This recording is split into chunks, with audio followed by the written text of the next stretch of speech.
Saudara-saudara yang terkasih dalam nama Tuhan Yesus Kristus, selamat pagi di hari yang baru, di minggu yang baru. Mari kita beribadah sejenak. Kita menyanyikan Bukwende HKBP dari nomor 813 ayat 1.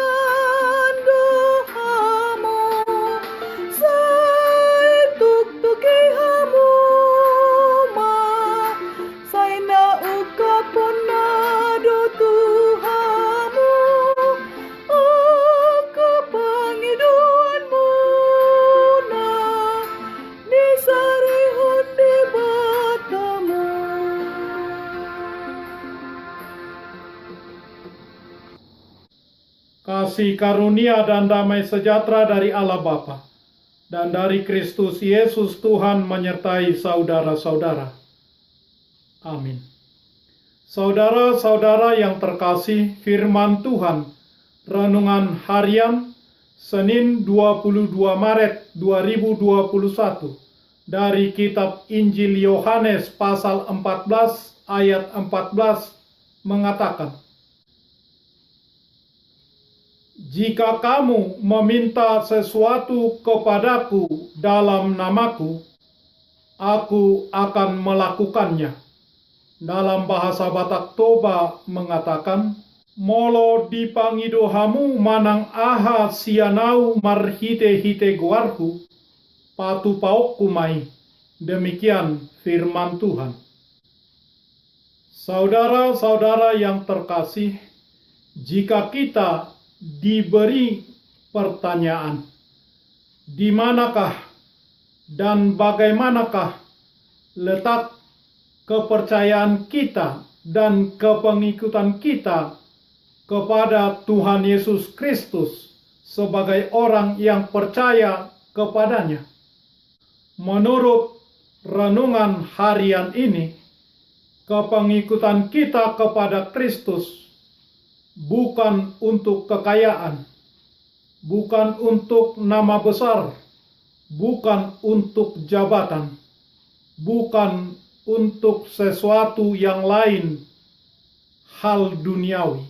Tetapi kepengikutan kita kepada Yesus Kristus adalah karena dan untuk sesuatu yang surgawi, yaitu kesatuan dan kerukunan antar sesama di dalam nama Yesus Kristus.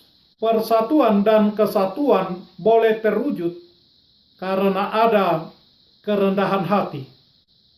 Hidup dalam kemajemukan seharusnyalah kita memiliki kerendahan hati yang merasa lebih besar, mampu merendahkan dirinya, merendahkan hatinya. Kerendahan hati akan membuahkan kepedulian dan kebersamaan. Kerendahan hati membuahkan saling menolong dan bekerja sama dan sama-sama bekerja. Apabila kita merendahkan hati kita, maka kita mampu menghargai kelebihan orang lain dan mampu juga membantu orang lain dalam kekurangannya. Orang yang memiliki kerendah hatian pastilah mengayomi. Dan itulah isi doa Tuhan Yesus, supaya orang yang percaya kepadanya berdiam dalam firman-Nya dan bersatu. Dengan satu hati dan satu suara kamu memuliakan Allah dan Bapa Tuhan kita Yesus Kristus. Roma pasal 15 ayat 6. Dan pernahkah saudara merasa letih dalam perjuanganmu untuk tetap setia kepada Yesus Kristus? Ketika engkau melihat teman-teman, sahabat, atau orang yang dekat denganmu bertingkah laku semau gue, melakukan apa yang bertentangan dengan firman Tuhan, atau engkau melihat kecurangan di kantormu, di sekelilingmu, dan saat-saat tertentu kamu juga tertarik atau terpaksa untuk melakukannya tanpa memiliki kuasa untuk menolaknya, karena itu sudah menjadi sebuah sistem. Maka engkau melihat dirimu berdosa dan berdosa dan berdosa lagi, maka merasa tertekan karenanya, berteriak, "Tuhan, aku letih atas semua ini."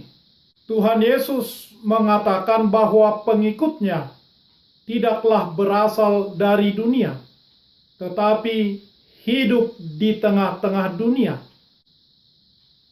Dan hidup di tengah-tengah dunia, kita diberi cara hidup baru, kesadaran yang baru oleh Allah. Hidup yang baru, pemberian Allah, betul-betul berbeda dengan cara hidup dunia. Karena perbedaan cara hidup di dalam Tuhan dan cara hidup dunia, kita sering diperhadapkan kepada konflik. Kita merasa sakit dan bergumul. Saudara-saudara, orang mati tidaklah akan merasakan apa-apa. Orang mati rohani juga tidaklah merasakan apa-apa ketika dia melakukan hal-hal yang bertentangan dengan firman Tuhan.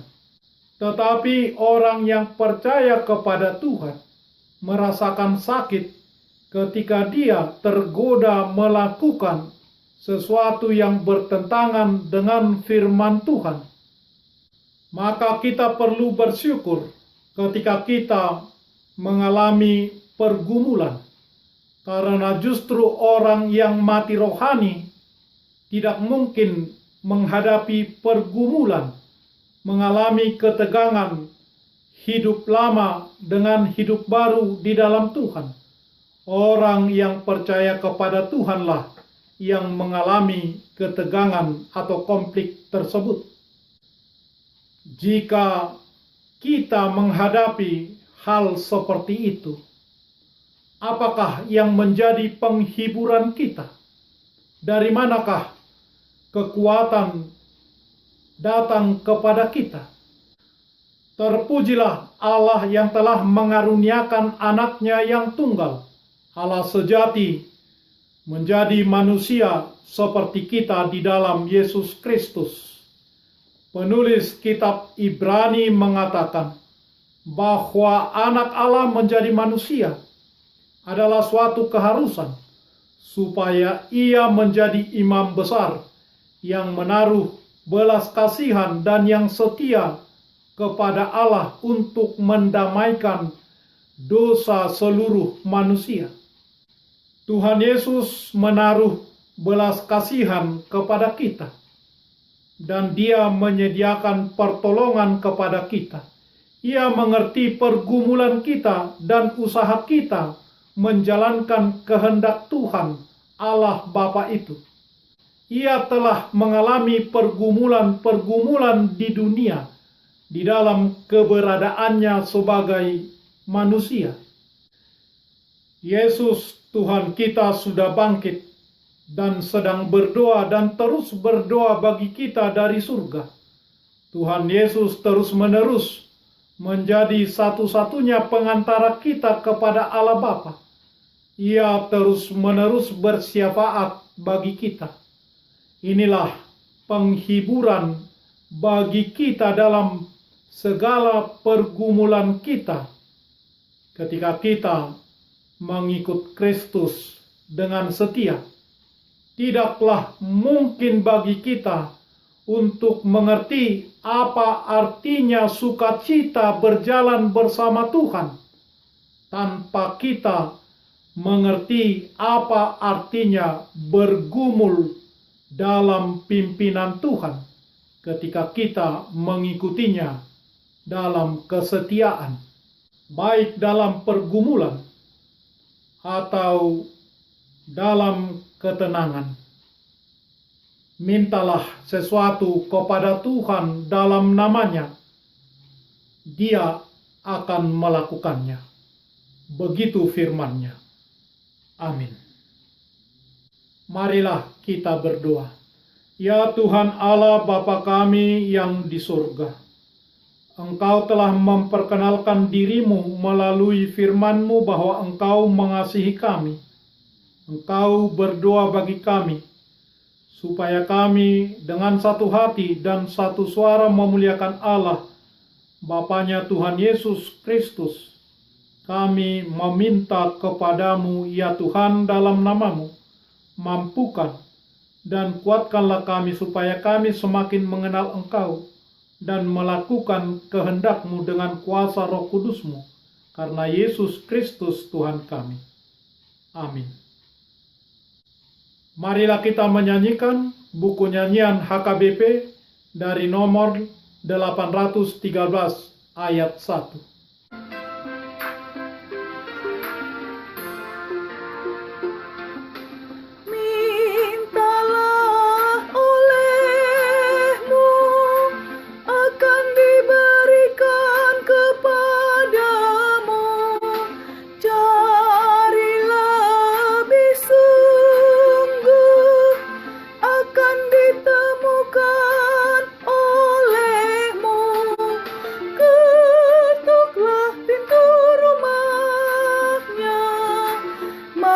Pintu dibuka untukmu, apa saja yang kau minta diberikan Tuhanmu.